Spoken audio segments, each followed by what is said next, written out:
अच्छा हिंदुस्तान हमारा, हम बुलबुलें हैं इसकी, ये गुलसिता हमारा.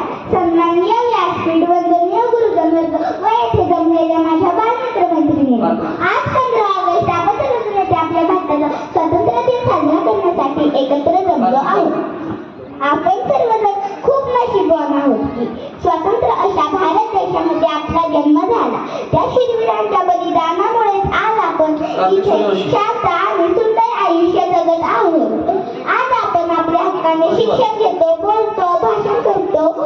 हे सुद्धा स्वातंत्र्याचीच देण आहे. स्वातंत्र्यानंतर आपल्या भारताने कृषी विज्ञान, तंत्रज्ञान, साहित्य, खेळ इत्यादी सर्व क्षेत्रात चांगली प्रगती केली आहे. आज भारताकडे स्वतःचा आर्थिक साठा आहे. भारत महासत्तेच्या दिशेने वाटचाल करीत आहे.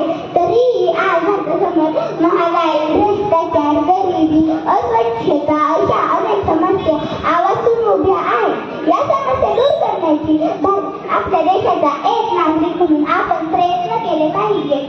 वाईट लोकांपासून आणि वाईट गोष्टींपासून आपल्या देशाचे रक्षण केले पाहिजे. याची सुरुवात अगदी लहान गोष्टीपासून होते. प्लास्टिकचा वापर न करणे, यातून आपण आपला देश स्वच्छ ठेवू शकतो. आपण कधीही आपल्या मित्र-मैत्रिणींसोबत भांडण नाही केली पाहिजे. यातून गुन्हेगारी प्रवृत्तीला आळा बसू शकतो.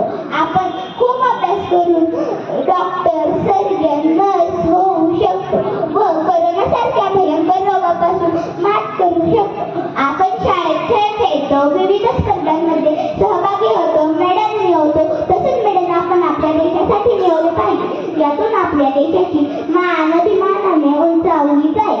शाळेमध्ये जाण्यासाठी खाजगी वाहनांचा उपयोग न करता पब्लिक ट्रान्सपोर्ट किंवा सायकलचा वापर करून आपण आपल्या देशाचे पर्यावरण वाचवू शकतो. छत्रपती शिवाजी महाराजांच्या गडकिल्ल्याचे रक्षण करून आपण ऐतिहासिक वारसा जपू शकतो. सार्वजनिक वस्तूंचे नुकसान न करणे, झाडाचे रोप लावून ते जगवणे, वाढवणे, वाहतुकीच्या नियमांचे पालन करणे, या लहान सहान गोष्टी आपण नक्कीच करू शकतो. चला तर मग आपण सर्वजण एकत्र येऊन आपल्या भारताला सर्वश्रेष्ठ देश बनवूया. शेवटी मी एवढेच म्हणून की 15 ऑगस्ट स्वातंत्र्य दिन आज आला, 15 ऑगस्ट स्वातंत्र्य दिन आज आला. सारे मिळून भारत माता की जय बोला, सारे मिळून भारत माता की जय बोला.